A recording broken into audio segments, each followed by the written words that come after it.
What's the name of the place? AUM. It's across from the Great Greek. It's very close to here. Okay. And Gardens. AUM and Gardens. Costs $20.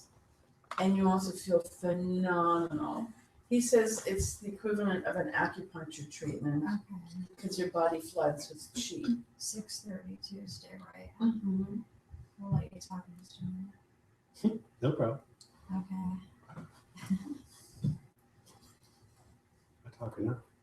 The valley's finally starting to get things because the valley used to be death. I bet. Not anymore. But now Yeah, it's always on the west side. It seems like Santa Monica and closer to Venice. I'm and all that kind of always stuff. driving down there for everything, and now stuff is happening there. It's good.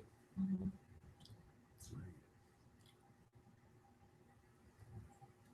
Was everybody cozy? Yeah. You guys need I like the anything? fire. Yeah, Is that a photograph? We got that at it's an IKEA. You Yeah. don't know the story of it. No, It's I in think this- it might be in Costa Rica. I've had a few people see it and go, "Is that the rope bridge in Costa Rica?" I'm like, maybe. I don't know. Because it's so mysterious. We thought about getting real rope and extending it along the wall. of the road. Yeah, when it comes to kind of like bring a real rope out. That'd be cool. I bet you everybody asks about that, huh? We get a few questions. And then we get a couple, oh, that's IKEA. Yeah, we definitely get some of that. I'd have to find wooden rope. Not wooden, but like. Yeah, that same kind of Yeah. texture, that vine kind of rope. We were kind of kidding, but that would be kind of funny. You would be. No, I was pretty serious about it.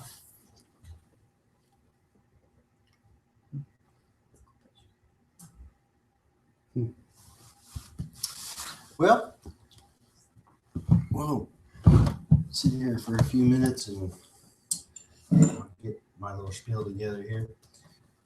So yeah, I do this. You guys are both new, and Rachel and Andrew haven't been here before. Carrie knows what these are about, but Not really, because this is the first one I've sat in. that's true. Because then I'm usually entertaining kids.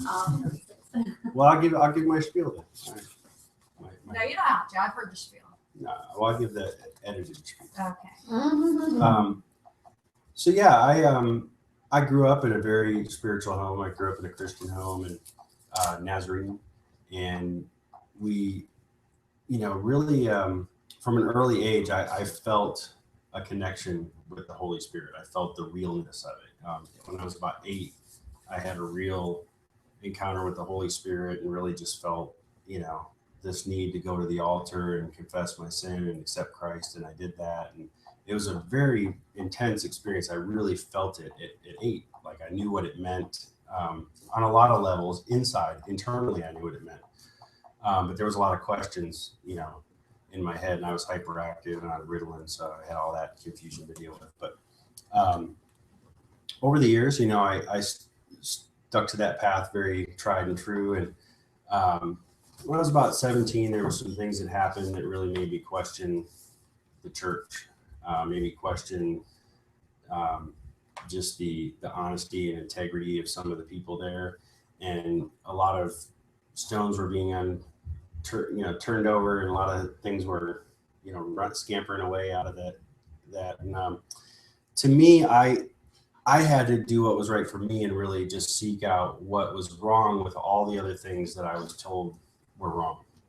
I was raised to not that we saw Buddhist people walking around Sandusky, but if a Buddhist person walked by in the robes and things like that, when I was a teenager, I probably would have thought, oh, that poor person, they're going to hell because they don't have Jesus in their heart, and that would just be because of my upbringing and the way that I was raised. And that didn't set well with me, and I wanted to know what more was out there. And I really, at the same time, really was trying to figure out how to do more with infusing spirit into music and use my music for a divine purpose.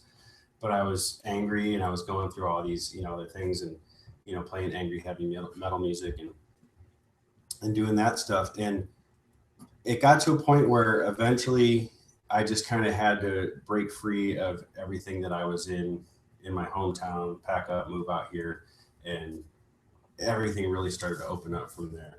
All my training in martial arts blossomed when I got here.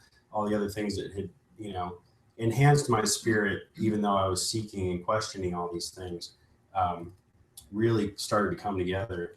And a friend of mine took me to the Bodhi Tree bookstore and was looking for a different book by Hazrat and I called The Music of Life. And when I was looking around, I found this book, The Mysticism of Sound and Music. And when I picked it up and I started flipping through it and I was reading it, I was just like, man, this is everything that I've been trying to express about how I feel like the soul and music connect, how God and music connect, and how God and everything connects. And it just, the more I was reading it, the more I was just like, I gotta have this book. I was the only one walking around like this. So I bought it and I read it literally 2 or 3 times within a month. And it just, it opened something in me. It turned a light on in me. And it made me just really look at my whole spiritual upbringing and how to really see it through a different light, and how to really see it from what's my note in the symphony of life, because that's what his, whole teaching is, that we all have our own note within the symphony of life. And to me, that's just so profound. So I got into more of his work and studied it for a while. And then I wanted to find a teacher, and I was seeking out a Sufi center, found Tasneem in Burbank.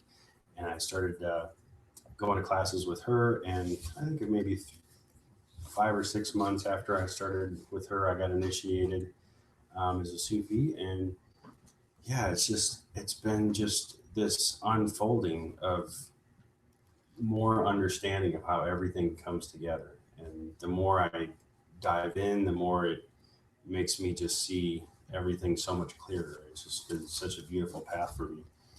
And, and it doesn't take away from my Christian upbringing. It makes me see what being a Christ is really about. When you really want to know what it means to really share the light and the love of Christ, and to be that compassion and that healer and that healing presence. And that really drove me more into wanting to be a healer.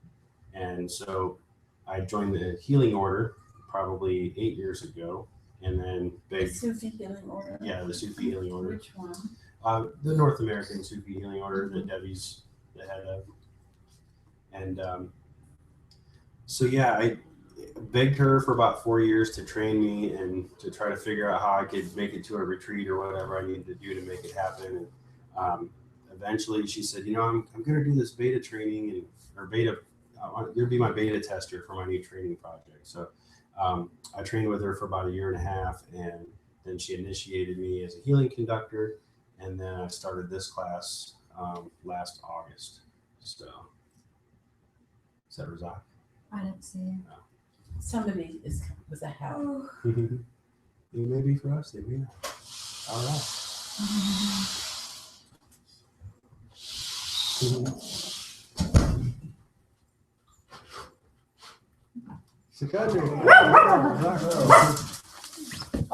From Rashida Tasneem. Oh, no way. That's so sweet. Amazing. So she said she wanted to find a doctor's office. So as a sign of her support. So beautiful.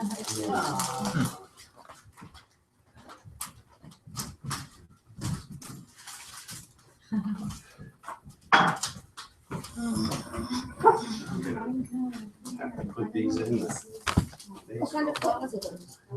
No. Your next person.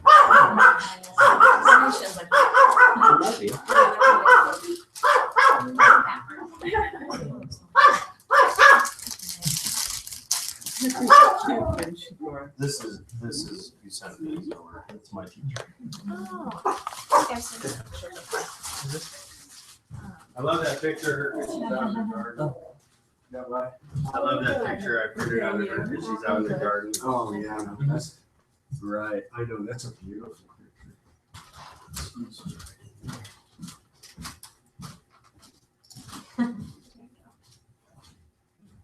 Tonight time was fun of roses, so I was trying to put a rose out. Oh. But this is is that That's Tasneem? Tasneem, yeah. Tasneem is Hispanic, I believe, originally. Huh? Yeah. But you know she was a Sufi in a past life. Oh yeah. Yeah. Well, that's what really amazed me, and you know, they're out here for film school, and I was telling them about California, how there's the opportunities. Like when I was really into Bruce Lee when I got into martial arts, as every dude is when he gets into martial arts. Spiritualist. Yeah, he was a Buddhist and very Yeah, he deep, was quite spiritual. deep spiritual teacher. So I got into a lot of his stuff, and that kind of was where the whole idea expanded of taking my music and the spiritual thing a little farther. And then when I got out here, I met a guy that taught at a school that was started by Bruce Lee's training partner, Dan DeSanto. So I was like, wow, that's really cool. It's like almost like second generation, teacher. And so that was really cool. And then when I met Tasneem, she actually studied with Pir Vilayat, who's Anayat Khan's son, for 35 years. So, I mean, you can't get too much closer to the source than that. I'll wait for Razak. But yeah, he's heard my spiel, so I can finish up that. But yeah, long story short, I was really drawn to the Sufi path, and it just, the message is really about love, harmony, and beauty. It's very inclusive of all religions, all faiths, all beliefs. And so I try to speak a lot about his music and teachings in that respect. Oh, you can sit here if you want. I don't. Yeah, I was thinking there's a, Yeah, with the dog.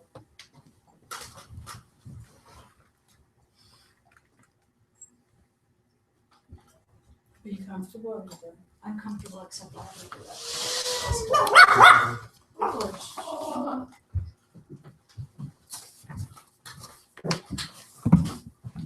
How old are your girls? Just the shorter one is mine, and she's almost 4. Oh. Yeah, and the neighbor's 5. Oh, she's a beautiful child. Thank you. Oh, I thought they were both your daughters. No, just You one. only have one daughter. Just one, yeah. That's good. One and done, he said. She is very good. I love her hair. Yeah. The thing in the mornings, like I'll brush her hair, and it'll be all neat and nice, and then like she gets in the car seat, and the car seat's pushing all the curls up. By the time we get to school, it's just. Or mommy will brush your hair all nice. It's gonna frustrate her later. She's older. Yeah. She'll find a way to manage it. Oh my goodness, what was that? It's just the little doorbell on the door there.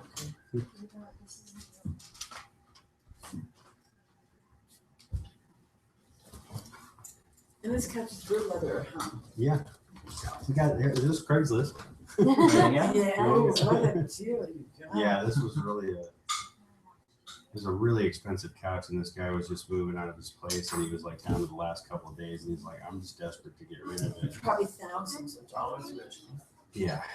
From Brazil. I think we got it for maybe $1,100 or It's $1,200. gorgeous. I think it was probably a $4,000 or $5,000. They're usually from Brazil, these leather Yeah. couches. And fits her perfectly. Yeah. I love the color too.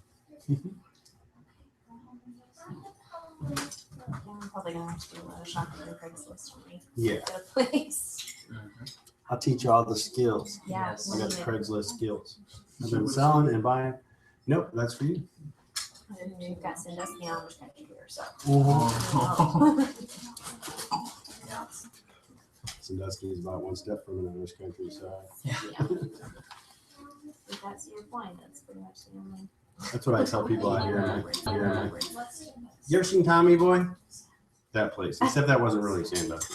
Right. Excuse me, what time does it over?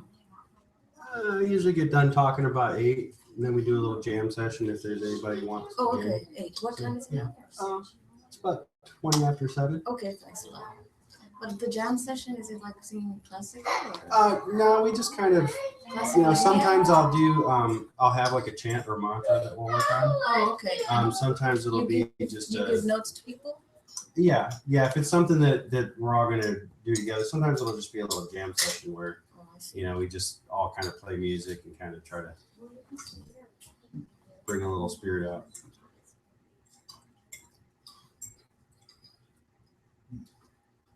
Good, Jason. Oh, thanks. Yeah, it's very good. Trader Joe's. Glad to see something. I was trying to get here at 6. This is the best I could do. Oh, no problem. Not a problem at all. Doing okay? It'll be okay.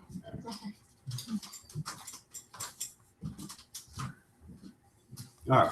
So anyway, I'm going to start here with just tonight. I kind of wanted to go over a little bit about a theme that was brought up in the Bolasaki the other day. Bolasaki is it's a daily kind of food for thought tidbit, if you will, nugget of wisdom that Hazrat Naikan put together, and he had one for each day.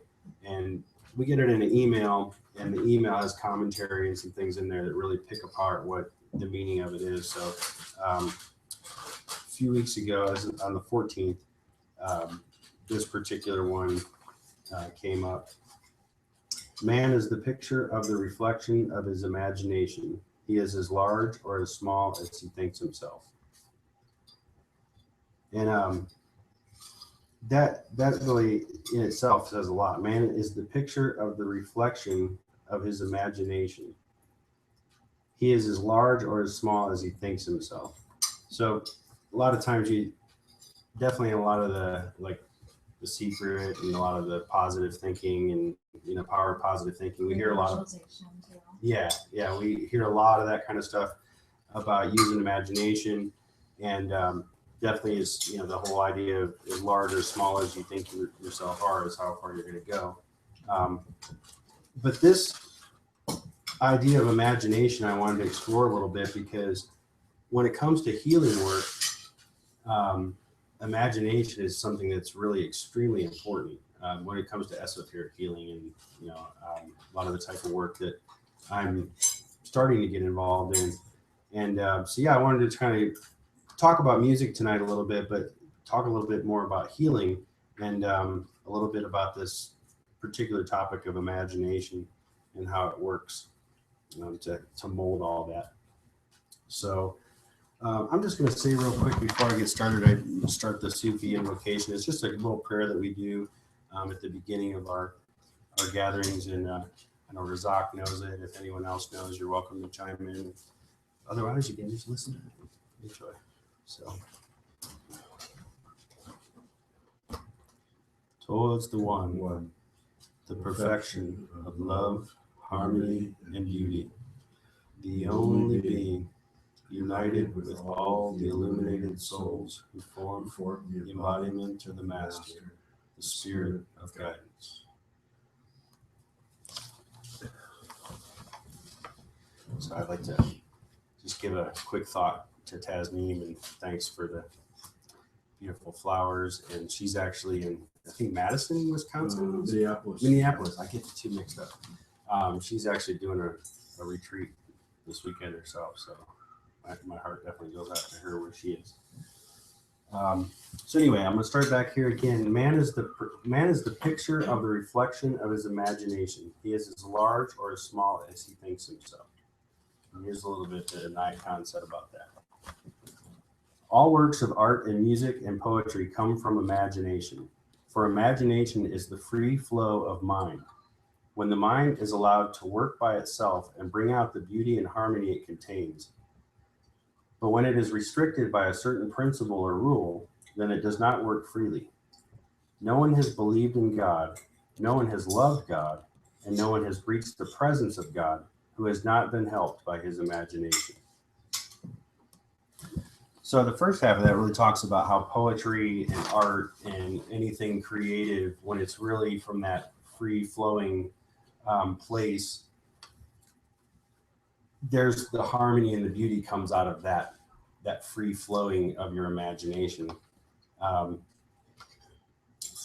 when it's restricted by a certain principle or rule, then it doesn't work freely. And that's a real key sentence for me. I think when I first had my awakening, I started to really understand that I always had these constructs that I was putting on music and things like that. I mean, my image is a perfect example. Like I always thought I had to have, you know, you gotta get the tattoos, you gotta get the long hair, you gotta have this, you gotta have that, you gotta have all this stuff to look like a rock star. And after a while, that became less important, and then I whittled away the excesses of that and picked out what was really me expressing myself.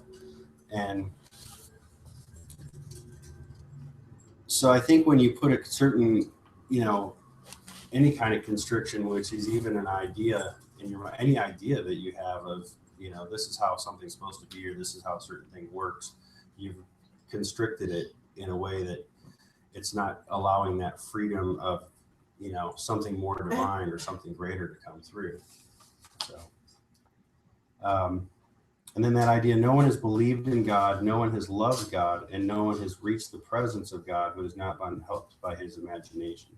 So you really have to have a, you know, God is something that we can't touch. It's not something that we can see in a tangible way like that. So you have to have some sort of imagination, some way of letting your mind connect with the feelings in your heart that allow that realization to come through. So he goes on to say that then there's the person who has imagination which is strengthened by faith. He not only prays to God, but he prays before God, in the presence of God. Once imagination has helped a man to bring the presence of God before him, God is awakened in his own heart. Then before he utters a word, it is heard by God. When he is praying in a room, he is not alone. When he is there with God, he is there with God. No problem. Then to him, God is not in the highest heaven, but close to him, before him, in him. Then to him, heaven is on earth, and earth is heaven. No one is then so living, so intelligible as God, and all names and forms disappear before him. Then every word of prayer he utters is a living word. It not only brings blessing to him, but to all those around him. So that's something that there's a couple things in here that really strike me. Let's see. He not only prays to God, but he prays before God, in the presence of God.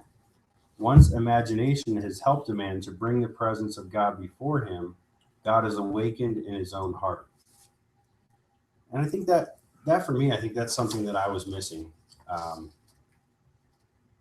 I knew how to pray growing up. You know, I knew how to pray, and I could say really great prayers, and I could say it and sound just like the minister up at the pulpit, and I could, you know, just like my Sunday school teacher would say.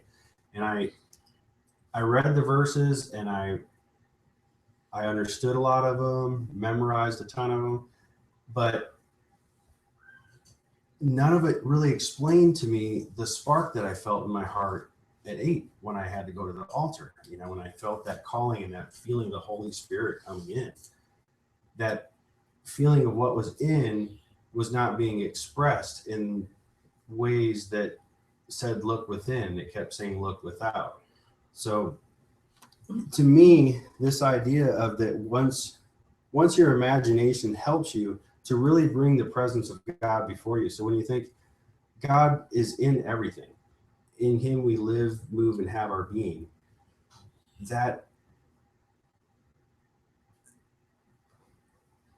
that's real.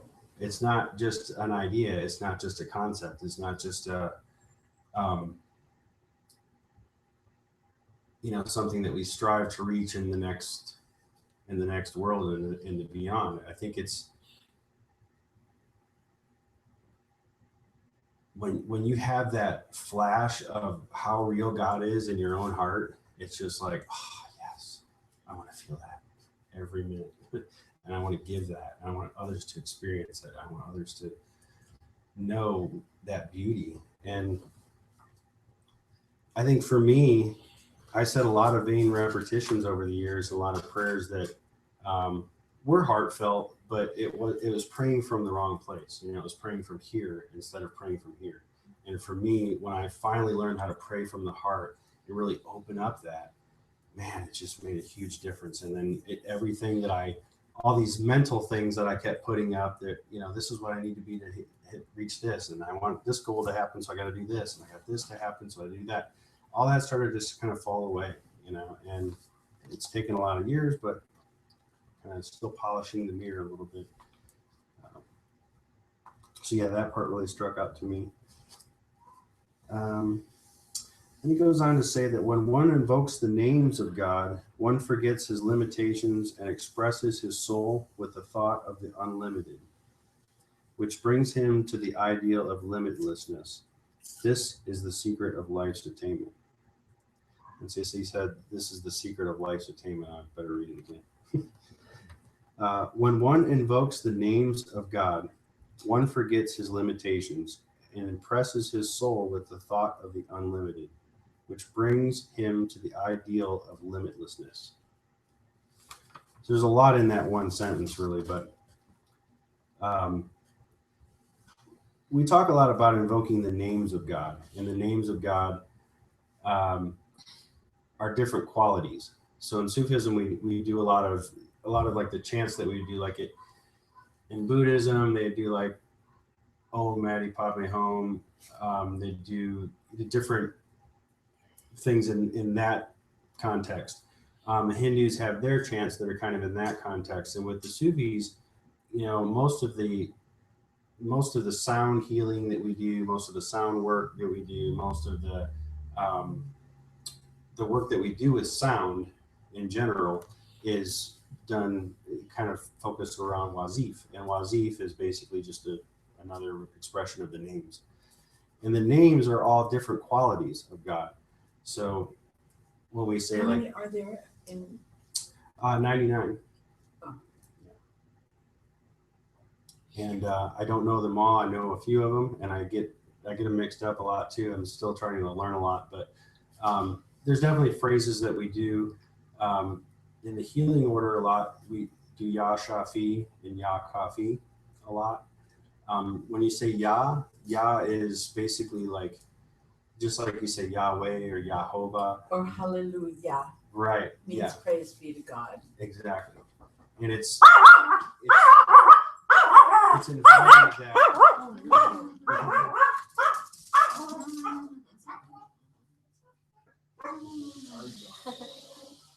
Oh, he's a tough one. It is. Hello. Welcome. No problem. Come on in. That's a lot of noise. Yeah.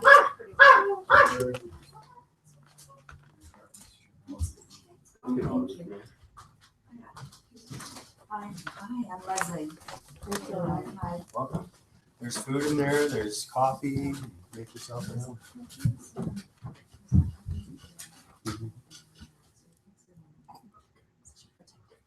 Yeah, he's very protective.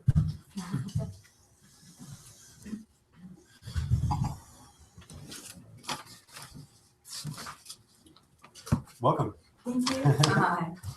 So yeah, we were just talking a little bit about our topic tonight is kind of imagination and how that relates to God and healing, a little bit to music and sound in that respect as well. And we just read a couple of different passages, and the one that we were just talking about was when one invokes the names of God, one forgets his limitations and impressions. When one invokes the names of God, one forgets his limitations and impresses his soul with the thought of the unlimited, which brings him to the ideal of limitless. This is the secret of life's attainment. So I was explaining that in Sufism, we work a lot with the names, and the names of God being different qualities. So I was saying in the healing order, we do Ya Shafi and Ya Kafi, and I know I'm going to get these wrong.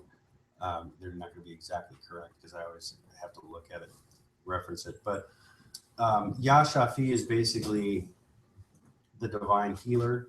You're calling on the divine healer, the divine healing presence to come forth. And then Ya Kafi is the sustainer, to sustain that healing, to sustain that well-being. So it's recognizing those different qualities of God and invoking those into the work that you're doing. So it's another way of taking a prayer and putting life into it, igniting a little bit of a fire underneath it by really understanding and recognizing the quality that's there and the quality that's necessary for that sustaining to happen, for that healing to come, and for the sustaining of that healing to come. So really being in a mindset of invoking those. So we do a lot of different breath exercises and things like that. So I have a little Wazif practice that we can do at the end of this. But I wanted to mention that a little bit because he mentioned there that when we invoke the names of God, one forgets his limitations and impresses his soul with the thought of the unlimited. So that's the idea, is to realize that if we're created in God's image, all these qualities of the names exist within us, because we're the form. You know, God is formless and he's created us in his image, but we're in this, rubber suit or whatever. And so having these names and these qualities and kind of seeing those different names and qualities and recognizing them and really seeing them as gifts. And we have another class, Ibn Arabi class, that Razak and I are part of. And we're really studying that right now, a lot about the gifts, and the divine gifts, and like knowing how to ask for gifts from God, and knowing when to ask for something personal or something impersonal, that, just give me what comes, And so to me, when I think about this passage of, invoking the names and forgetting your limitations and impressing your soul with the thought of the unlimited, it just really says a lot to me, because I feel that as my spirit has unfolded over the years, I've seen these qualities. I've seen God in so many things, and they say God works in mysterious ways. I think that's kind of the secret of it, is that there's all these different qualities of what make up the whole being of the total all, however you want to look at it in that respect. But yeah, it's just so understanding the qualities of the names and working with the Wazif and working with those names has really helped to invoke that presence and to really give it and be able to be a healing presence, to invoke something divine and give it off, reflect that. And here he talks a little bit more about that reflection. So man is the picture or reflection of his imagination. He is as large as he thinks himself, as great as he thinks himself, as small as he thinks himself to be. If he thinks he is incapable, he remains incapable. If he thinks himself foolish, he will be foolish and will remain foolish. If he thinks himself wise, he will be wise and become wiser every moment. If he thinks himself mighty, he will be mighty. Those who have proved themselves to be the greatest warriors, where did their might come from? It was from their thought, their feeling, I am mighty. The idea of might was impressed on their soul, and the soul became might. The poet had poetry impressed on his soul, and so the soul became a poet. Whatever is impressed upon a man's soul, with that the soul becomes endowed, and that the soul will become. So I think for me, when I started this group, Caravan of Souls, I had a pretty clear vision to me that the idea that was impressed upon my soul was music, to really understand it in a deeper way, to know sound and how it works, and try to figure out how to really check myself. What I'm putting out there, is it really good? Is it giving off a good vibration? Is it carrying out something positive, or is it really destructive? Is it negative? Is it dark? And I wanted to really go back and kind of take a look at what I was putting out there and expressing. And I've kind of always tried to teach over the years that idea, but I just feel really led now to really just understand deeper, what has been impressed upon my soul and how to reflect it. And I think that that's what makes that's what makes our world so amazing, is that we all have something different impressed upon our souls. Me, it's music. You guys are really into film. You know, for someone else, it might be art. Somebody else, it's poetry. For someone else, it might just be, you know, they might really love customer service and do that kind of job. For me, I don't, because I do that work and I don't like it. But, you know, everybody has their little niche, their little thing that makes them unique. And when you look at how everything ties in together and how God's given us all these unique qualities, these unique gifts, and each one of us carries this perfect thing that's ours, that makes us unique. When I say it's ours, it's not really ours, it's still his, you know, but it's ours in that we're unique. And when you look around and when you really embrace that and you really say, wow, you know, I was created this way because I was given this purpose, because I might say something or give something off in a way that reaches a different audience or different people, or says it in a way that, you know, this guy might understand it, where if I said it like my dad said it, or like my teacher says it, or somebody else says it, it may not carry the same weight. So I think that God creates us all with these unique qualities to really embrace that, to really express that. So I feel really it's my duty to take whatever's been given to me and to express it and give it in a way that hopefully inspires other people to want to do that same within themselves, to say, hey, there's a divine spark within me. I'm a gift, you know, and I have these gifts and qualities given to me that I can express in my own unique way. And that makes up the whole beauty of what God is, you know, because if God was all just everybody looking like me, and everybody, you know, everybody with tattoos and dreadlocks, and everybody with, you know, this type of music that they like and this kind of food that they eat and that kind of thing, what a boring world would be. You know, we're into so many different things. We all have different tastes and different flavors and different styles and different, you know, viewpoints. And that's what makes everything beautiful. And that's what makes everybody have wars and religious battles and everything else too, because we want everybody to see how beautiful our gift is. You know, what's been given to us. I love it. It's so passionate to me, and I want to give it to you, and you experience it just like me. But they have their own unique gift. You know, so to me, I feel that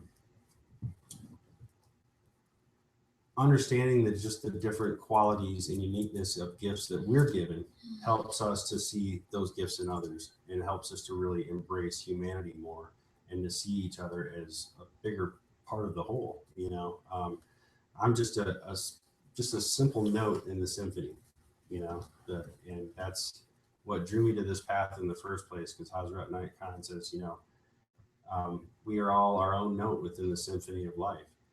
And that's so true. And I want to know what that note is, and I want to make sure that it's in tune, and I want to make sure that it's very vibrant and very bright, and that people hear it and that it resonates with them. And you know, so I hope that happens through these events. So that was really what I wanted to read of Inayat Khan, and I won't babble on too much longer about this, but I wanted to kind of transition over into the idea of healing a little bit. You know, with regards to healing, imagination really is the key. Your intention and your heart is really the key.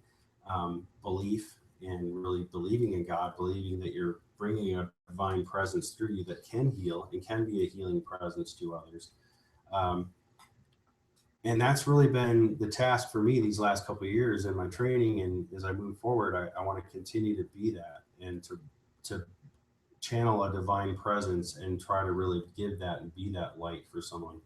And it's really creating a space. It's really creating a space within yourself where you can listen to the other person, hear what they're going through in an understanding way, and help them find a way through it. It's not about saying this is the way, or you have to do this, or, you know, go home and drink this and take that and you'll be healed in a week.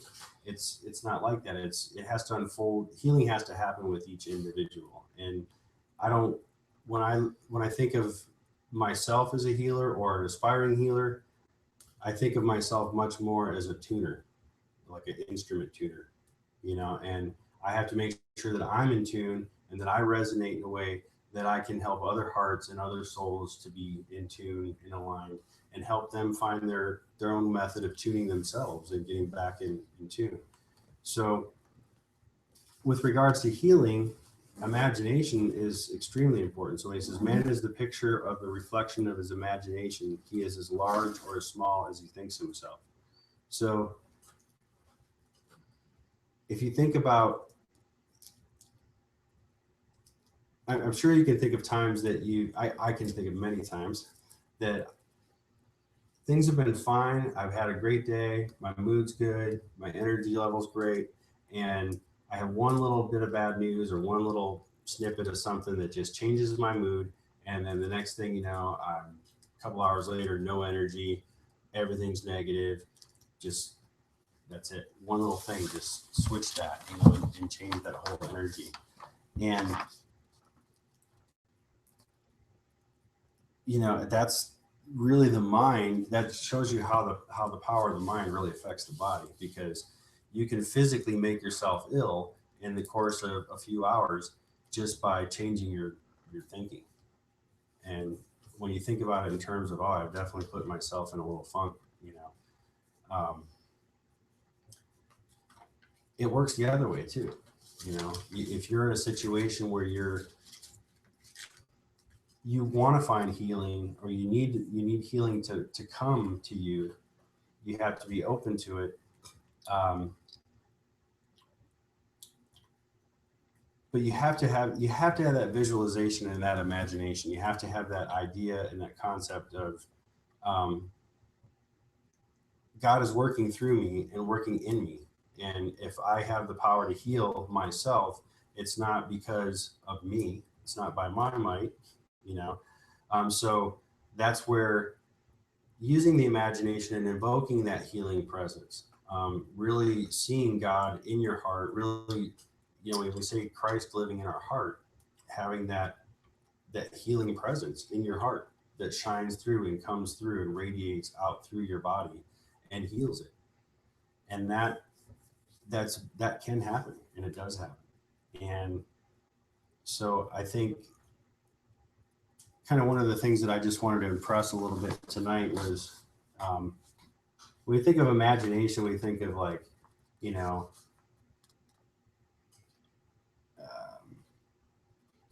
our idea of something, or, we think, when I think of imagination, I think of my daughter, and I think of, how she would draw something or how she would do something, because she has this creative imagination.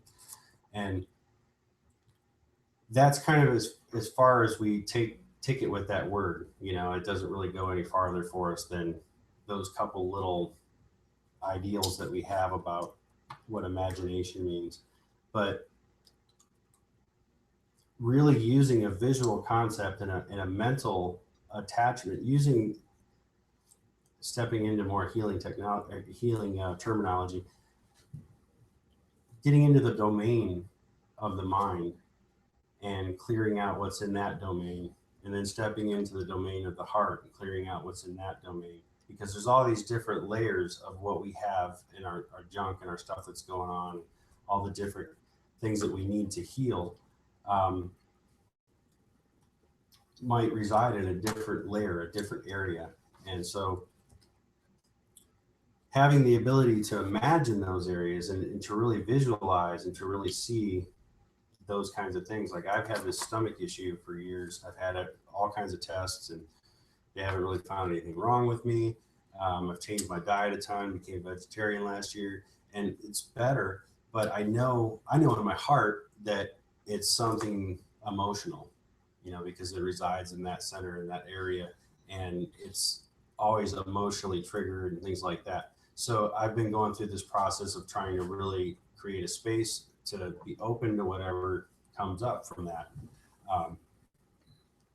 But yeah, I feel the physical sensation here to where I want to say, it's this part, or it's that part, or it's this or that.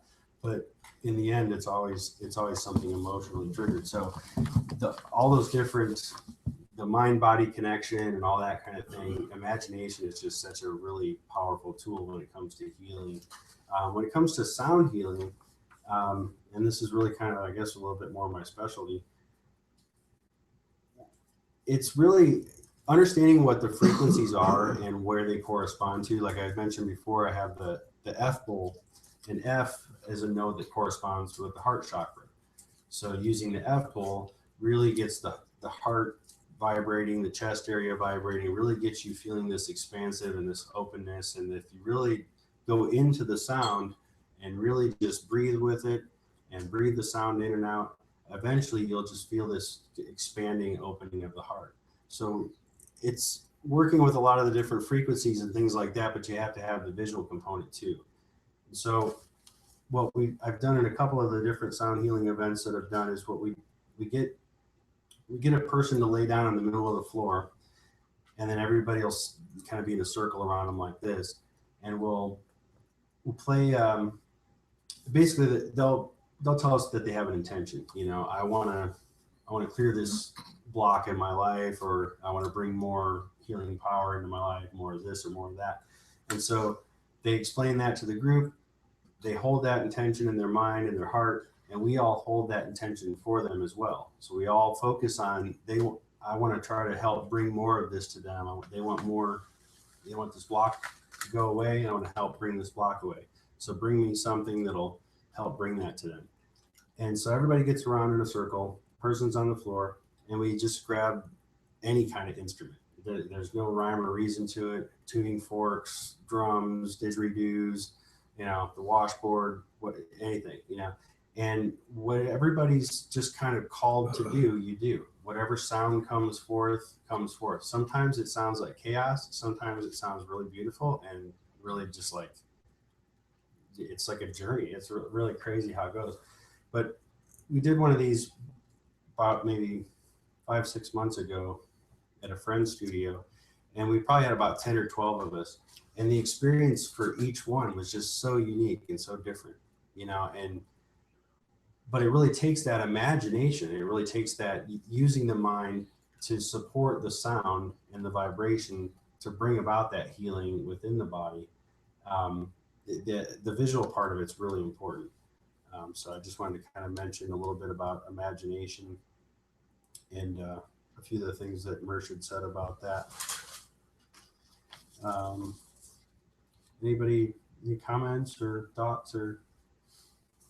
I'm sorry, I missed the first part, but did you give a history of Sufism? It's not a religion, right? It's not. No, it's really a philosophy. It's really hard to pin it back. It really predates Islam, but it's very much tied in with Islamic mysticism, or it's like the mystical branch of Islam. Hmm. It's not, and see, that's the thing. It's such a diverse, what do I say? Path, I guess. Path is it's really more of a path. It's accepted of all religions, all faiths. There's definitely Sufi organizations in other countries and things like that that are more strict Muslim faith, strict Islam, those types of things. Western Sufism is completely different. And I hope that I have the authority to say that. I think that it's very different in that it's when Hazrat Inayat Khan came over from India in the early 1900s. He came over as a musician, and he was born in a Muslim family, but went to a Hindu school, and then he studied, you know, all these various yogas and spiritual teachings throughout India, you know, while he was there. And when he came here, he came as a musician. And he was this master musician who, by 13, he'd like earned every accolade in India you could get. And he came here, and he and his brothers, and they did some touring, and they met this woman named Ruth St. Dennis, I believe was her name. She was an old opera singer, and they did a whole touring company with them backing her dance company. And then he started giving lectures, and these lectures became so just intense, and the crowds grew that he eventually just gave up the music and became a spiritual teacher, started the Sufi order in the West. And it's really His teacher gave him the command. Madani yeah. told him that he was to unite the East and West with his music. But when he came, he found out the Westerners. This was in 1910, and he found out the West didn't understand Indian music. So when they played the music, everybody was like, it was like from outer space to them. So he realized that he couldn't do it with, and to him, jazz sounded like chaotic craziness. So he realized that he couldn't do it with music. So he started. He actually gave up music because he gave up the thing that he loved the most in order to bring the message to the West. And so he started lecturing after that. And he lectured for many years, and he also founded the. I just want to say one other thing, because you were saying like really this type of understanding was mostly nurtured. It came through. It's the Abrahamic religion. So you might as well say it started with Abraham. This particular revelation, but it was even before that. But the Abrahamic revelation includes Jews, Christians, and Muslims. Those are the three Abrahamic religions, and those three religions together are a complete revelation. Not one of them is, it's kind of like in my own. No, this is me, but I'm just saying that each one of those revelations was part of the whole revelation that culminated in the final revelation with Muhammad.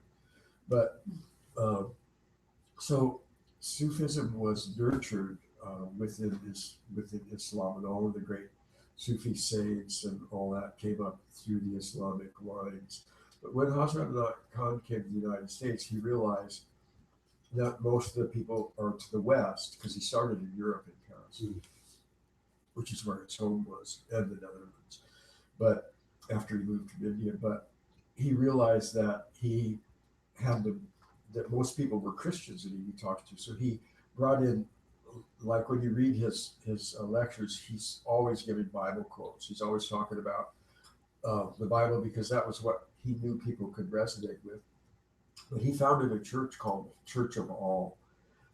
And the Church of All is on the altar. There's seven books, and it has the Quran, the Torah, the Christian Gospels, the Zoroastrian, the Bhagavad Gita. In other words, the Hindu, and there's six of the major scriptures on the altar, and then the seventh one is left blank, and you can put in the feminine or Native American or any of the other, because there's infinite number of revelation. The Hazrat says there's been 124,000 prophets. So to humanity, throughout the humanity. So in other words, God is always speaking to humanity, and it's always incarnating himself. Yes, exactly, because that's what we, that's what we actually are. When the spirit leaves us, the body falls to the ground and is inanimate. So we know the spirit is what animates our body. So anyway, so when he came to the West, he said, no, you don't have to be a Muslim. You don't have to be this. You don't have to be that. You can keep your own religion if you want. This is not a religion, and it's not, incumbent upon anybody to go, to convert from the religion they believe in or anything. It's not anything like that. It's mostly just, it's a way to understand the inner realities of being human, so to speak, I would say. What do you think that? Yeah, it's kind of like the mystical is like who, what is our relation to God, and who are we as, from the inside out kind of thing. And I don't say it very well, and I'm not a teacher. So, but I've studied it for a few years, and so that's just something I can add. No, I'm not a teacher. Oh, what company do you work for? I work for a telephone company. Oh, telephone I'm just a sales Oh, secretary. I thought you worked for something else. I was looking at the company name. No, but you probably recognize me from my little music thing I'm starting. Oh, I recognize I you. know, I recognize you. Yeah. Yeah, but your hair was blonde, I thought it was red in the light picture. blonde. Really? Oh, that's just another. Okay. Only in your imagination. It's nice. Thank you. Sorry. Yeah, no problem. Okay, so, you can have any religion you want. No, I mean, you can be Jewish, you can be Christian, you can Right. be. Yeah, I mean, there's Atheist, such I things guess. as, yeah, there's Christian Sufis, there's Muslim Sufis, Yeah. Jewish Sufis, you know, and that was the thing for me. Like, when I came to like question Christianity as my faith, when I came to say, do I want to be a Christian because I don't know if I believe in all the things. I mean, I believe in the things that I've been feeling, but not all the things that I've been taught and that people are saying. And I kind of gave a little of my history that I was raised in a real strict Christian home and had a real deep spiritual, you know, life in the Christian church. And when I was about 17 or so, a lot of things kind of made me question the integrity of some people in the church, and there was a lot of lies and things being done and just shady stuff that made me go, wait a minute, if I'm supposed to be living this way, these people aren't living this way, and Right. what they've been telling me, all these other people are going to hell, so maybe I should go see what's wrong with these people. So I started studying all these other religions and other faiths, and you know, eventually when I found Sufism, it was really just a couple of books by Anayat Khan that just really just opened up so much in me and really helped me awaken to a deeper understanding of my own faith. And I began to go back and really sit down with Jesus and have some real conversations and some real heart to hearts and say, you know, I've said some pretty shitty things, you know, about your organization, you know, or whatever, you know. Yes, it wasn't. And it wasn't, right. He had absolutely nothing Absolutely. to do with the foundation of the Christian church. Right. Nothing. Or the Vatican. Nothing. Zero. Mm-hmm. So So- it sounds like it helps you connect with your personal belief. It's totally that. So Oh. when I got the book and I read it, my mom, God love her, she's always worried about my soul and where, you know, how I'm doing. And but she didn't really understand what mysticism was, and so she looked it up, and the actual dictionary definition of mysticism is a close communion with God.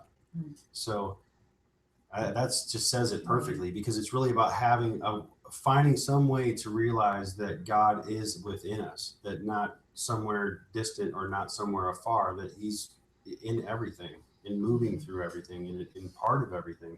And then when you connect to it on that level in yourself, then you can see it in other people. And then, you know, my healing teacher, she has this great practice. She says, go into Starbucks, and when you order your coffee next time, imagine that you're looking into the eyes of God when you buy your coffee. You're buying your coffee from God, and see how you look at that person. And I did it the next morning. And I was like, man, that's a trip. Because, you know, when you think about, okay, God's in me, he's living, he's moving through me, he lives in me, he lives in that person too. And when you see that reflected in the eyes, it's like, wow, you know. And it's hard to do every day, Right. and especially hard to do when you look at your boss who's yelling at you or telling, you know, arguing with you or whatever the case may be, or whatever situations you're in like that. But yeah, it's a very integrative path, and I call it a path. Really, I don't really look at it as a religion, or even, I don't even like to say belief. Hazrat Nat Khan's grandson, Pir Zia, he's the head of the order now. He says he hates that it's Sufism because it's still an ism, you know. Yeah. But That's why Tasneem likes the word tasawwuf. Yeah. She says that's really the word. Sufism is not really the word. What's the word? Tasawwuf. What does that mean? I don't know. Where was Anayat Khan from? he was from Baroda, India. Oh, he was a Muslim? Yeah, he was born in a Muslim family, and he went to a Hindu school. His parents were like, you know, Hindu school's better school, we're going to send him there. And then they had the whole Hindustani music upbringing. So he was really learned a lot of Drupad and that through. To be fair, almost all the Sufi lineage, like our particular lineage in our order, goes back.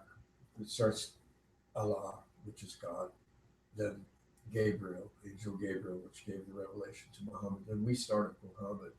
Our silsila starts with Muhammad and goes on from there. So Sufism, really, if you're talking about Sufism, you can't really separate it from Islam, because all of the great Sufis, including the greatest master, Sheikh Al-Akbar, Ibn al-Arabi, all of them were strict Muslims, and in the sense that they took all of their inspirations almost exclusively from the Quran. But my issue is I love Sufism, but I don't like Islam. Well, I hate it. but what about the Quran? Do you like the Quran? No, and Have I you don't read like it? Muhammad. Have you read the Quran? No, and I don't Well, how like do you know if you like I it? just have a horrible. Muhammad had a wife that was 8 years old. Well, but that He doesn't ordered- mean he was having sex with her. He ordered all He the had a lot of, Jews he had a lot of killed. wives. He had all the Jewish women raped and all their men killed. I have no respect for him. I always come up against this, and I Well- love Sufism, and I can't stand Even if Islam. you hated Muhammad and Mhm. you hated the fact of him, I mean, Abraham sold his wife Sarah as a prostitute because he was afraid that God was going to kill him. I mean, the Jews have that in it too. All the religions have that kind of stuff in it. You know, We go if you deep. read the Bible, you're going like, wow, this was a man who walked with God. But I don't like any of the organized religions. That's I only okay, like but- wild rebel mystics. Right, but That's who I am. yeah, but that's I what like we're saying. Rumi and no religion, and I hate books. Yeah, Like but the you Bible can't and the not Quran. separate Rumi from the Quran. And you cannot separate Sufism from the I Quran. understand Sufism precedes Islam. The Sufis existed before Islam did. Yes, but Islam is a very new religion. what I'm saying is that you could hate Jesus, but you can't I don't deny know. his message. I don't You could hate Jesus. Abraham, but you can't deny the message. You could hate Muhammad, but you can't deny the message. You could hate Shiva, you could hate Buddha, you could hate anybody you want to hate. But Let's because go, you don't let's like go. the way somebody And I lived, went doesn't to mean in a that private the session. Well, yes, fact I'll Can definitely you Really contact me lots. and Yeah. tell me what pricing? Yeah. Because Yeah. I It- would it's like such a to see if stupid it argument works. because Probably we're arguing absolutely. about eggs and carrots. Yeah. Thanks a And lot. Sufism is Bye. not about Thanks for the eggs and picture. carrots. That's an interesting point. Bye-bye. You know, Yeah.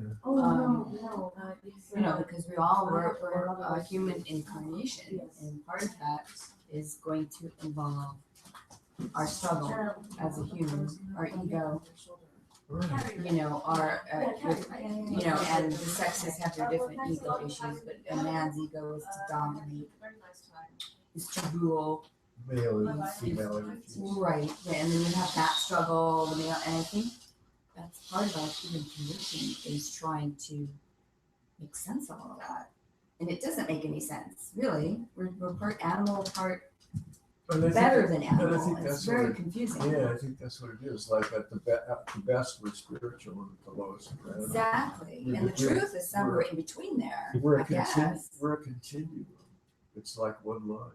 Because we can't be We have it completely all. spiritual We until live we're in the dead. animal world. We live in the We spiritual have to world live- all at yeah, the same time. Exactly, and that's just crazy making. It really is. Well, Drives me crazy. yeah.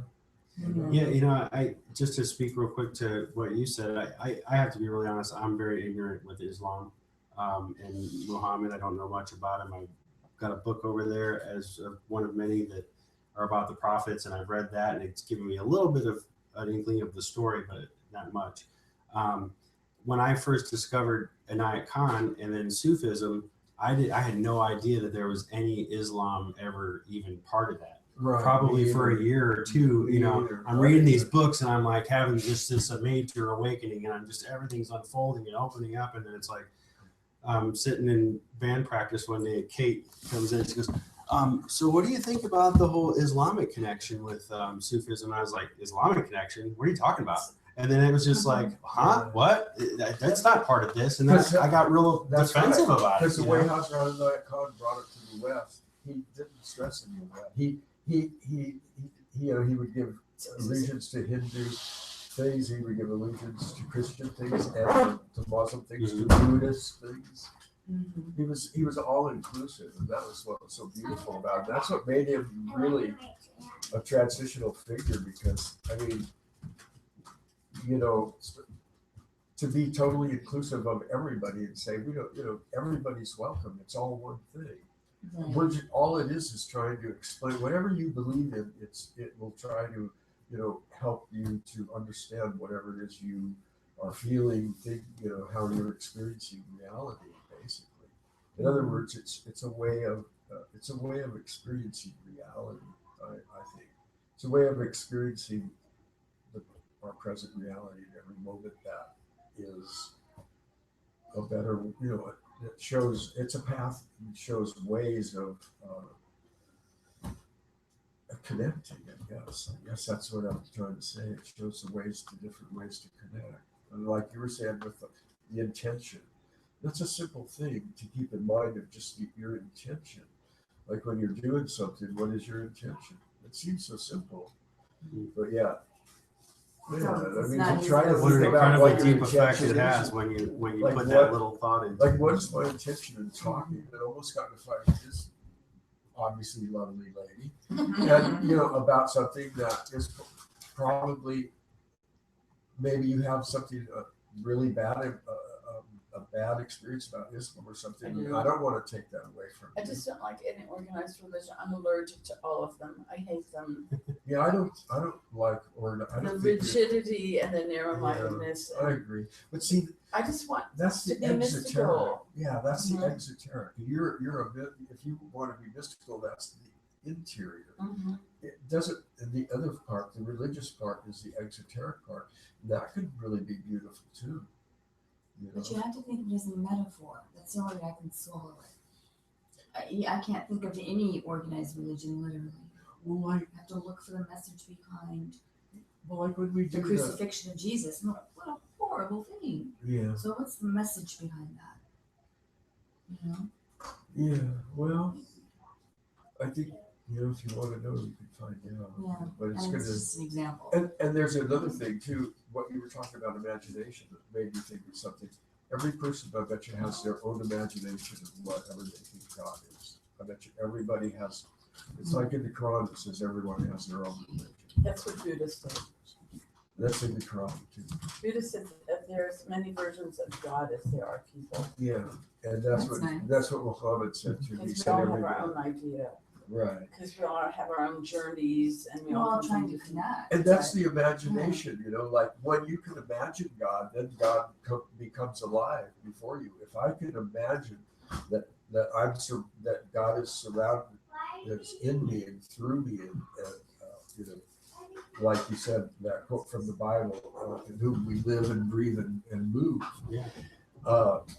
If I can imagine that, and my imagination is strong enough to make that real, that's real. I'm experiencing God. I'm before God at that moment. I can imagine that. And is it, you know, then people say, well, that isn't really the real God, but the real, if you're talking about the real God, you know, the unknowable, the unspeakable, there's no way we're ever going to know that. Can't even talk No, about it. humans can't even begin to know that. So we all have to construct our own as close as we can to whatever we can perceive and whatever we can feel and communicate ourselves about God. And Why we have religions, I guess. that's right. Why we construct religions, maybe. You know, and sometimes I think it seems a lot of times that even all the organized religions, they all seem to have some kind of a mystic core within them. That everybody's all exoteric, but there's all these few guys sitting off somewhere. Yeah. Really? There's It's there's like Green Christian Mountain or mysticism, but something it's like that a are little like- pocket over here, you know. You know, they're Jewish mysticism, but it's this little pocket over here. You so, know? and I think Yeah. every religion, you know, it has probably most of the people in the religion are exoteric, And they're just doing it as a social thing or as a prestige or as a to feel good about themselves, and because they think they're going to be punished if they don't, or whatever their idea is. And there's always just a few so-called mystics who really truly want to experience the God within, and not so much the God without.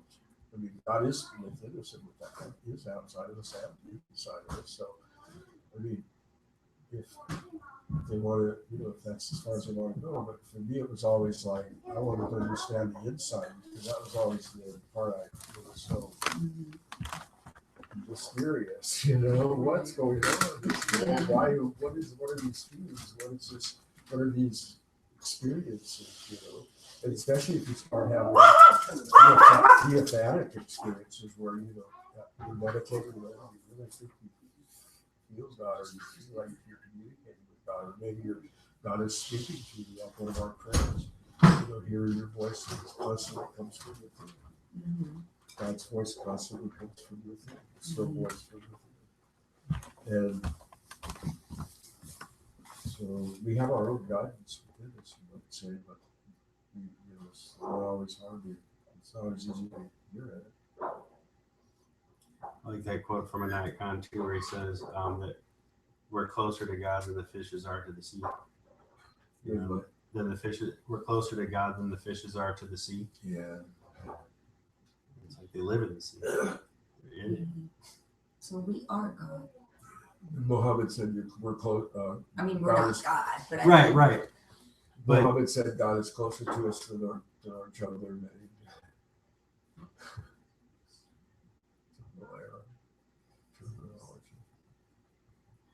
yeah, I just know that over the many years that I've been seeking God or knowing God, experiencing God, that I've had experiences that have just made him so real to me that I can't deny it. And I just want to go deeper into that, and that just drove me to the mystical path. And, mysticism as a whole for me, I like it all. I've read a lot of Christian mystics, Jewish mysticism, something that I'm starting to take more interest in and understand a little bit more of. But all of it, it's just that really experiencing God as real in your life, in your heart, in your body, and in your soul, as opposed to this thought of God living in a cloud and, waiting for you to do something wrong and drop a lightning bolt on you. That's really kind of forever. Yeah. That's so terrible. I mean, imagine what those religions did to mankind on this planet by introducing a punishing, punitive, separate God. They screwed up the whole planet. That's what's and guilt. That's what's wrong with the planet. Is the religions. Well, I think that what's wrong with the planet is the bankers. Because they got separated from God by the religion. Well, just as long as we're being funny about it, but it isn't funny because it's true. All of the Abrahamic religions Which is condemn and forbid lending money for profit. no, Judaism permits it. No, they don't. Yeah. No, they call it Usury. usury. Yeah. Well, Jews are allowed to lend Gentiles money for. You what? Jews are allowed to lend Gentiles money. Yeah, but see, that's usury, and technically it was forbidden, and it was also forbidden. It's called fiqh in Islam, and in Christianity, Jesus said, "Give Caesar what Caesar's got." What's God turned over the tables of the money changers. So really, something that was forbidden in all three religions has enslaved humanity.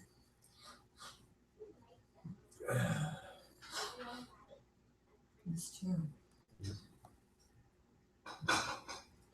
So mysticism doesn't necessarily mean you're going to start reading tarot cards, right?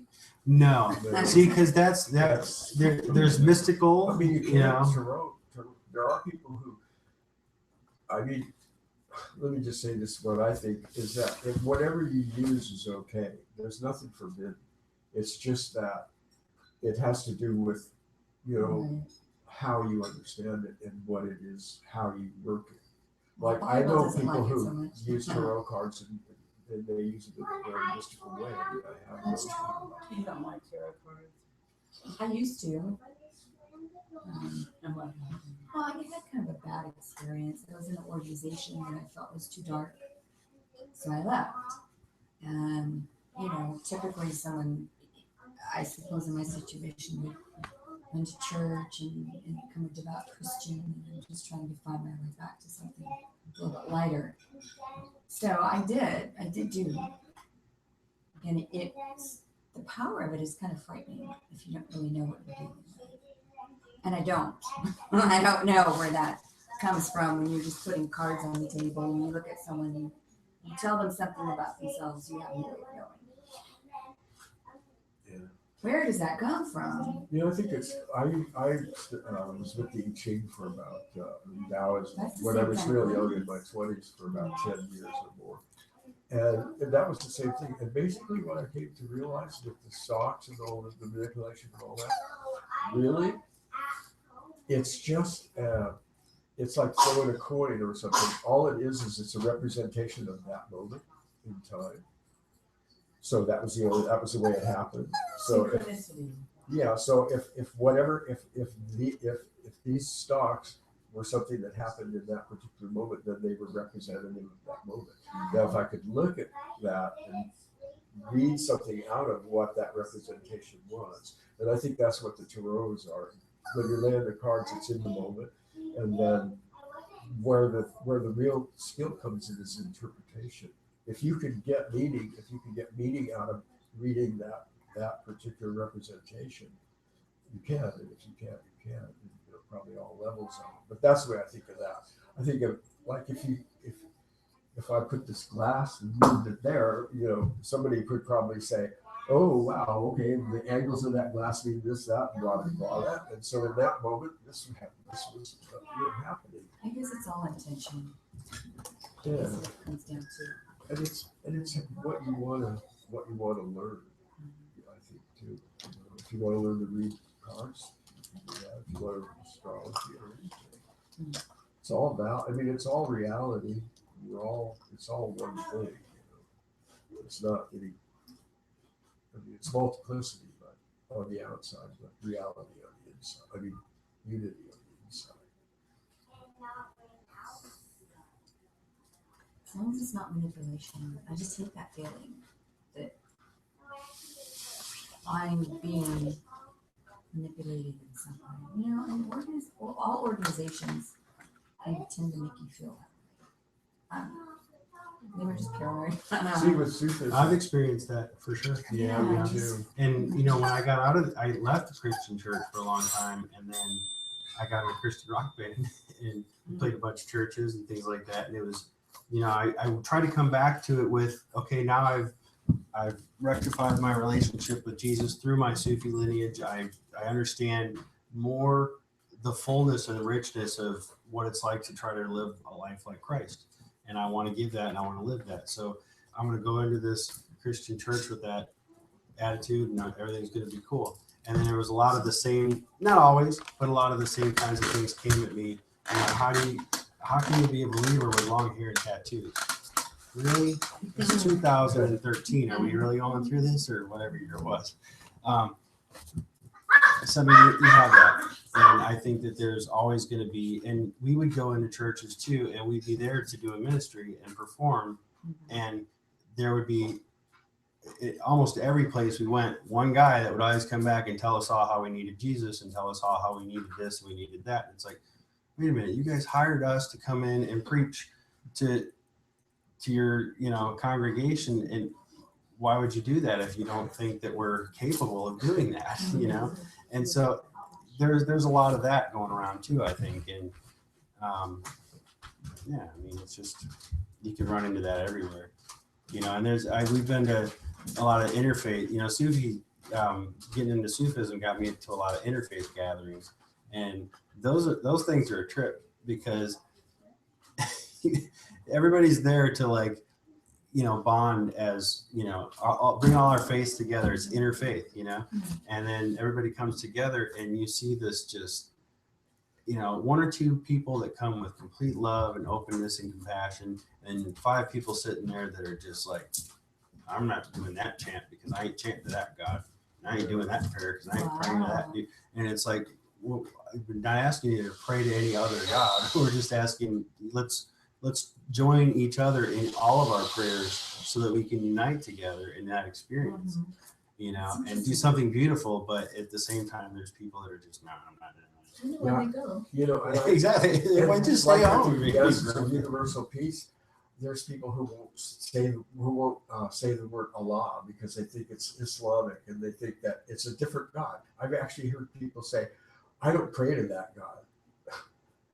There's only it's just okay, it's a different I word. don't think there's different gods. Yeah. It's just everybody has their own name for God. In all the different languages. When I a couple years after I moved out here, I stumbled upon the Persian name of God, which is Khuda, Khuda. And for a while, I was like, Khuda, that's my word. I like that. Because what it really means in English is self-revealing. And I thought that was really, for where I was on my path at the time, really going more within and realizing that having my own revelation that God's within, and then experiencing that, and then having this name come up, Khuda, which is self-revealing, the true self, is that spark of God that's in us. That, man, that just was like, wow. Another thing, I did the same thing. I grew up a Catholic, and then I left for a long time. Then when I was in my 50s, I'm in my 70s now. When I was in my 50s, I think it was, I went back to Christianity because I thought, well, I'm studying all these other religions, but I don't really know the terminology. I have to learn all this vocabulary and everything. And I already know the Christian vocabulary. I already read the Bible, and I know where stuff is and how it relates and stuff. So I thought, well, if it's true that you can find God in literally anything, in a flower, in a rock, or anything you want to study, if you get deep enough, you get to the core of that, you're going to find God. Well, I thought, so any system should be as good as the next. So I started studying Christianity. And it was so weird because when I was in the Christian churches after that, after that I was in the Protestant churches, which I spent a lot of time in Nazarene actually, because I was playing music. I was drumming and I played in the bands and stuff. And so,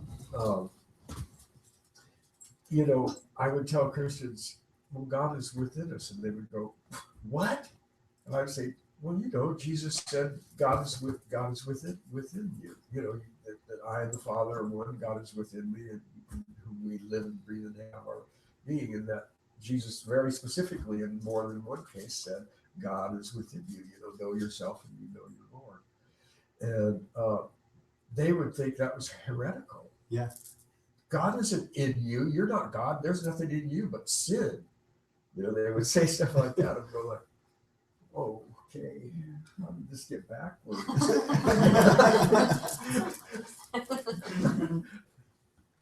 Yeah, I mean, that's such a poignant point. Because I experienced that too. And I mean, I'm 41. But when I was, young, I don't know, maybe it was just the area we grew up in too. It's a very small town, it's all bars and churches. So In where, Ohio? Sandusky, Ohio. Oh, Yeah, it's right in between Cleveland and Toledo. Bible Belt. Yeah. Right, the Bible Belt begins in Ohio? Is that correct? I think so. It probably does. Sounds about right to me. It used to, but it lost weight and now it begins in Kentucky. There you go. I don't think I could bear to live in the Bible Belt. Oh my God. That would be frightening, wouldn't it? Yeah. I lived everywhere. I've lived in amongst really Bible Belt people. I mean, I remember seeing one time a lady in church she was sitting, probably from here to that pillow. I'm in the pew here, and I look down there and I see her purse is kind of flapped open. I see a pack of cigarettes in there. So then when we get home, we're driving home church and get home, we're eating lunch that day. And I said, I don't even know how old I was, maybe 9 or 10, I don't know.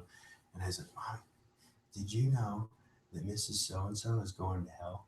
And she's like, what? No. And I said, yeah, I saw cigarettes in her purse. She's not treating her body like the temple. And mom's like, wait a minute, it's not quite like that, you know. But Did they teach you to treat your body like a temple? Because they're all drinking Coca-Cola and eating. well, see, that's Yeah. exactly, that's totally. I mean, They see, don't that's know the that thing. that's bad. Right. I was taught that to treat the body as a temple. That was definitely That's a a good teaching teaching. that I was taught, but not the real meaning of it.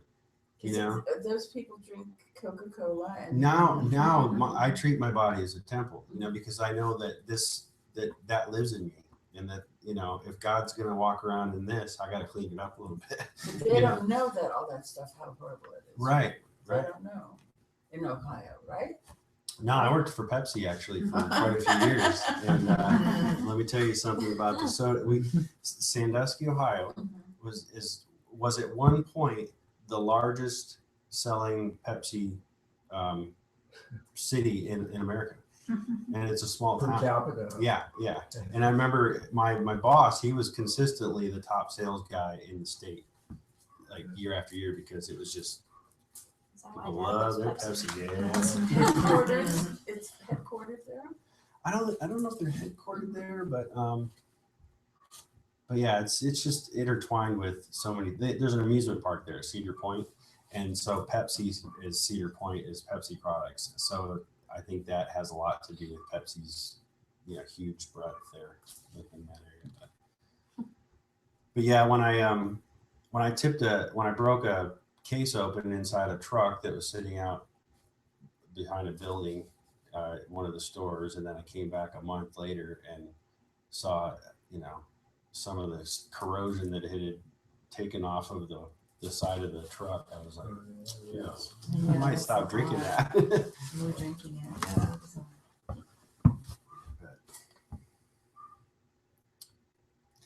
Well, I usually around this time I conclude with either a little meditation or we start to go into a little jam session and do some different things.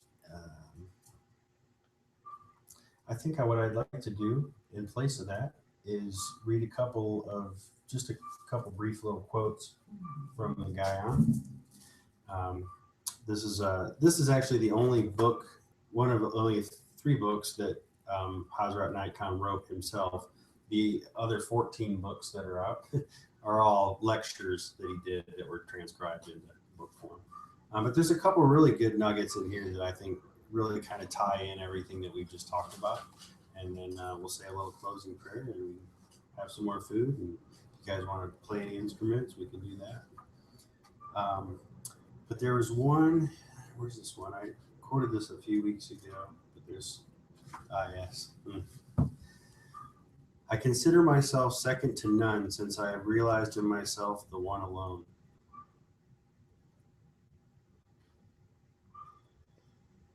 I consider myself second to none, since I have realized in myself the one alone. I like that.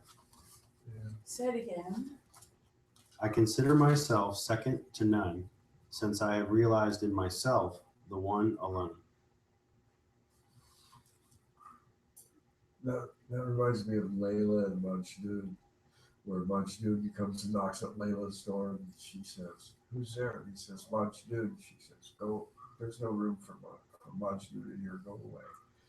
And he comes again, and on and on. You know, he keeps coming, and she keeps rejecting. And finally, he comes and he knocks, and he says, she says, "Who's there?" And he says, "Layla." And she lets him in.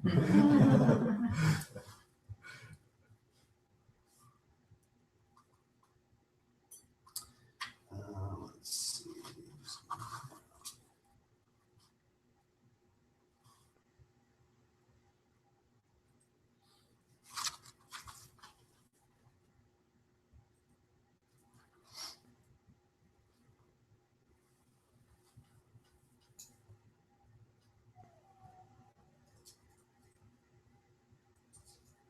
This is a good one.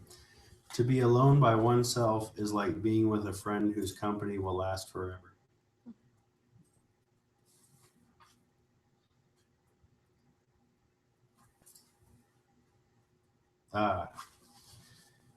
As soon as you knock at the gate of God, which is your heart, from there the answer comes.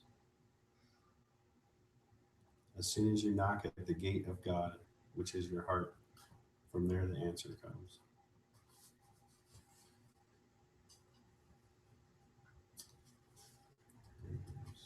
Let's see. One or two more here.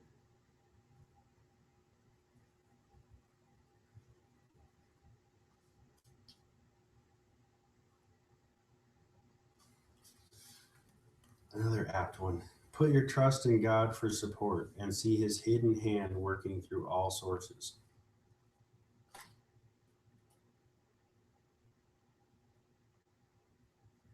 Right underneath that. Man looks for wonders. If he only saw how very wonderful is the heart of man. I think that's a really good one to just to point out. Like, this really goes with the discussion I think that we had, because we don't see ourselves as God or as, divine beings or celestial in most cases. We just see ourselves as human beings, walking through life, and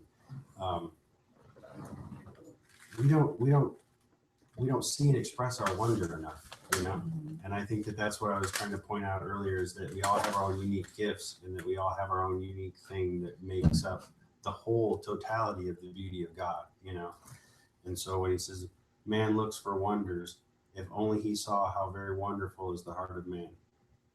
I don't know if this is a rumor, but it seems like I heard somewhere that somebody had a heart transplant and they were able to play a musical instrument for the first time.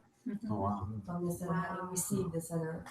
Well, I'd be pretty, just scientifically, the electromagnetic energy that comes from the heart's area is greater than the electromagnetic energy that comes from the brain. So, like, you could entrain hearts like across a room, you could, all of our energies right here are trained right now. We're all experiencing one another, and we're also exchanging information non-verbally. And like, there's this thing in about more information is transmitted non-verbally and it's a non-conscious thing too. It's not just like body language, and stuff like that, but it has to do with actual information passing between hearts, and hearts are always exchanging information. Cool. Heart to heart. Heart to heart. And what we get, so we're out so much up here all the time. Like, I know for me, I'm speaking for myself, I'm always in my thoughts, in my mind, in my intellect, and it's hard to turn that off sometimes. And that's the smaller part, It's dysfunctional. It's the dysfunctional part. It can solve math problems, but it's not it. Well, the intellect is the light, and the heart is love. Light and love. The intellect lights our way, and we can make sense, cast the light on things and understand them with the intellect. But the heart is the love.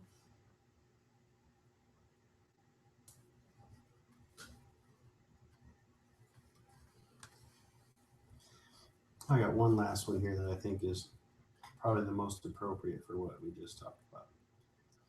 We each picture God in the form we imagine, thus making many gods out of the one single being.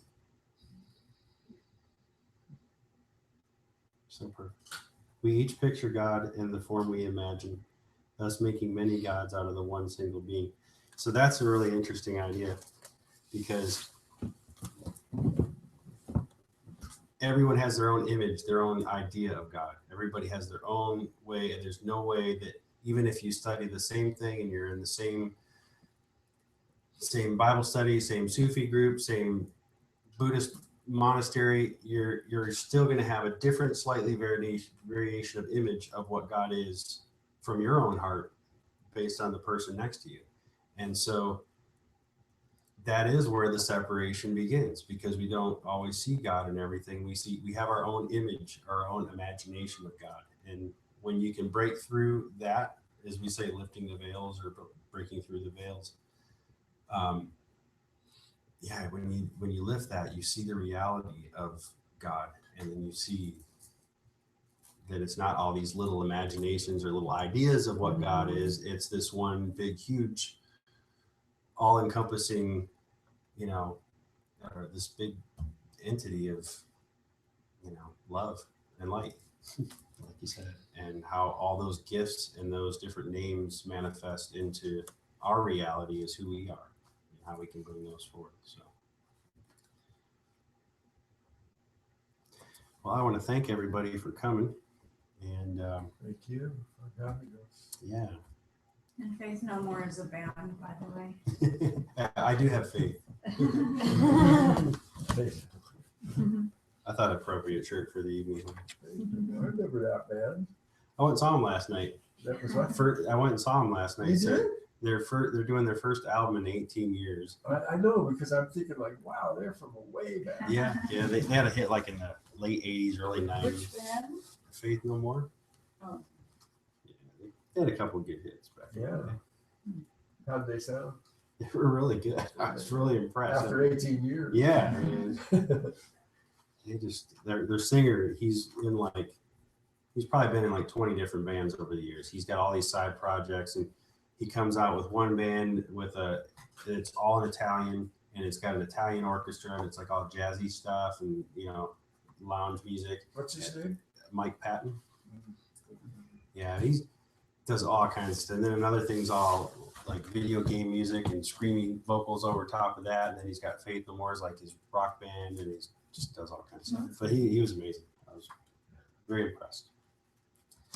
All right, so I'm just going to close with the prayer Khatum. And I have to read along because I'm terrible at memorizing this. O thou who art the perfection of love, harmony, and beauty, the Lord of the heaven and the earth, open our hearts that we may hear thy voice, which constantly cometh from within. Disclose to us thy divine light, which is hidden in our souls, that we may know and understand life better. Most merciful and compassionate God, give us thy great goodness. Teach us thy loving forgiveness. Raise us above the distinctions and differences which divide us. Send us the peace of thy divine spirit, and unite us all in thy perfect being. Amen.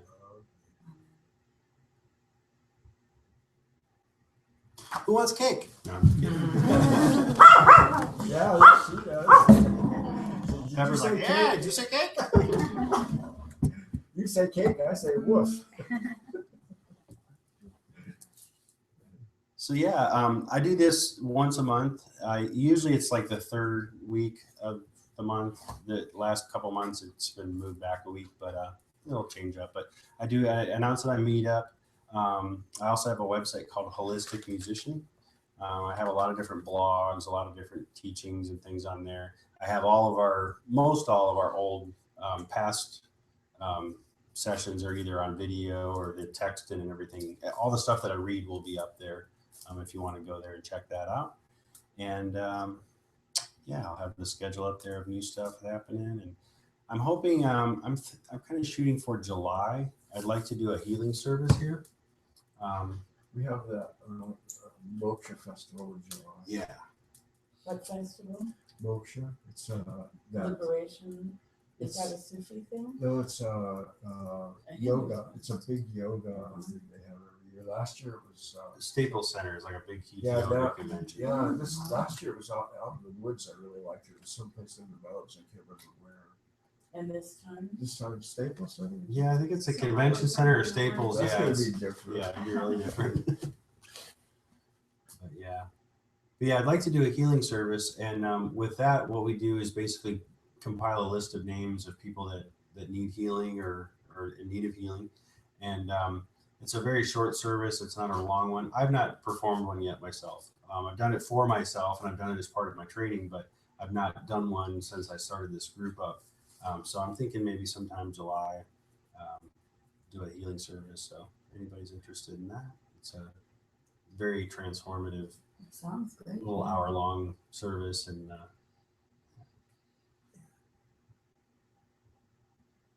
Okay, so the next announcement you make, you'll yeah, probably Something within a week, probably next week, I'll have it up on Meetup when the next one will be. and Trying to then figure out it'll the tell date. us what the meeting will be about. What to expect. Sometimes it does, sometimes it depends. Like I try to really, like a few weeks ahead of time, have a concept and an idea for what the topic's going to be for that night. There's been a few times that it's just changed and it like just something comes over me and I'm like, no, I got to do this topic for me, you know? So I try to go where I'm led, but I'm usually led back to whatever I I wrote the think first that's, time. you know, that's a really good, that's how Tasneem works. Rashida Tasneem, she works intuitively. She kind of is ready, you know, but she has such a vast background, you know, to pull from that. When she works intuitively, she pulls from here and there and everywhere.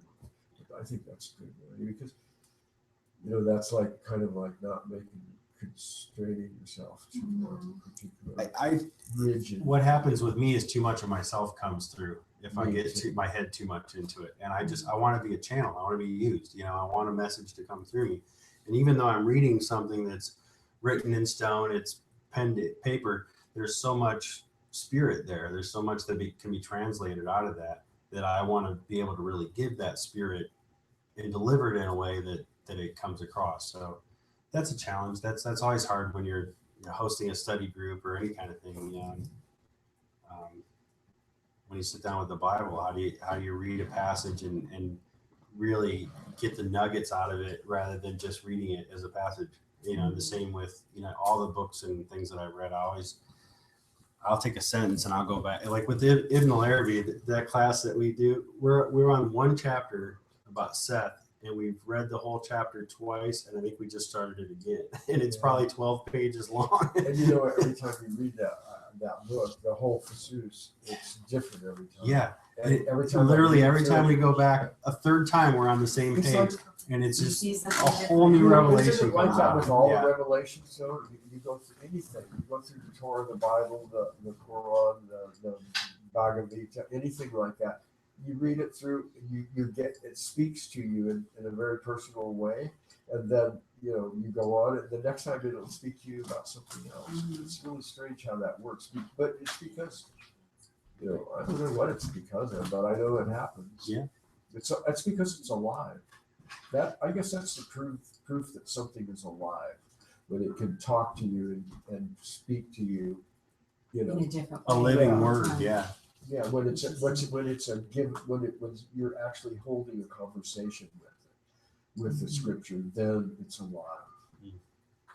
Yeah. When you're speaking and it's answering, and it's speaking and you're answering, when it's a conversation, then it's alive. That's how oracles are. If you're interested, you can come to the interview class. Anybody can. I'll try to get with you guys this week. Well, actually, no, we'll have to ask Steve about that. I shouldn't be inviting people. We have a class that I think it would be okay, but I have to run it by her. You show up on Friday. But if you give I'm very grateful we had this me time. or somebody Met you. contact Coming to be part of the family. I'll try to send you. And what it is every 2 weeks. It's usually on Wednesday night. It lasts about 2 hours. We have Yes. it's studies. Here order. Ibn al-Arabi, who was a sheikh who lived in the last part of 1100 into 1200s. He was called the Sheikh al-Akbar, the greatest sheikh, because he was. I believe he was divinely inspired. That his books are true. But he, anyway, we studied it as an Arabic society because we wrote over 400 books, and there's just very few of them translated into English. But over the past couple hundred years, some were translated, they're being translated throughout the centuries, and finally they're making their way into English. That's what we're studying. That's what the class is. We're studying the vessels of wisdom, which is post-Absalom. I wish I could have arranged one with Dad. It's really, it's in I know, but I know this would be way out. it's in Berkeley. Way out. It's good to be stretched. So, I just like you to see kind of what I'm into this website. Okay. If not, you could go to the website, to their new website. He's building a new website for our teachers. And I don't think it's on there. Yes, we'll see you soon. Good night, guys. Good night. Bye. So, Gunnar, do you have any announcements for the immunology class on the website? And I don't know if that's an open class, or if it has to be, maybe I have to run it, maybe I have to get it okay from Tom. She said she's definitely open to having anybody come. I think she'd just like to, personally give give me a call or email me and I'll give you the information and just so she can make a personal connection first. So maybe, But yeah. so anyway, then if you want to check it out, our next class. Yeah, churchofall.us is her website, and I run her website as well. So. And I think the next class is going to be this. No, it's on Are you a Thursday. webmaster? It's this coming Thursday. By proxy, yeah. It's like Every other week. I know a little bit about HTML and things like that, but I definitely build websites and I do that for my work and So I guess that you kind of could Professionally, you maintain. do it? She's out of town. now. That's not my. I do tech support for a company, but because of my technical knowledge, I build all the websites for our company and everything like that. So yeah, I can definitely do it. Do you do SEO? I do. Yeah, Are you up with all the latest techniques? I would have to probably do a little bit of brush up to really do it on a regular basis. But yeah, I mean, I have a lot of experience in doing it. I used to I was a marketing coordinator for Alpha Publishing Company for a long time. So you know SEO well? I know it well. Like I said, I'd have to know the latest trends and to really kind of maximize it. I would want to study it up a little more. But Oh, because I I can't have say a anything very about it. It's outdated just the website fact that that needs it's a little bit a more. facelift back It's Oh, yeah. really, and SEO. really, let me take a look. Okay, can I give it to you and then you Yeah, can you know, comment with a quote? yeah, Oh, yeah, I mean, I'll leave you my you know, phone if we number could because just go spend when about 2 hours. your on the card, I wife think we're is in it, discussing she knows she wants That is to It's all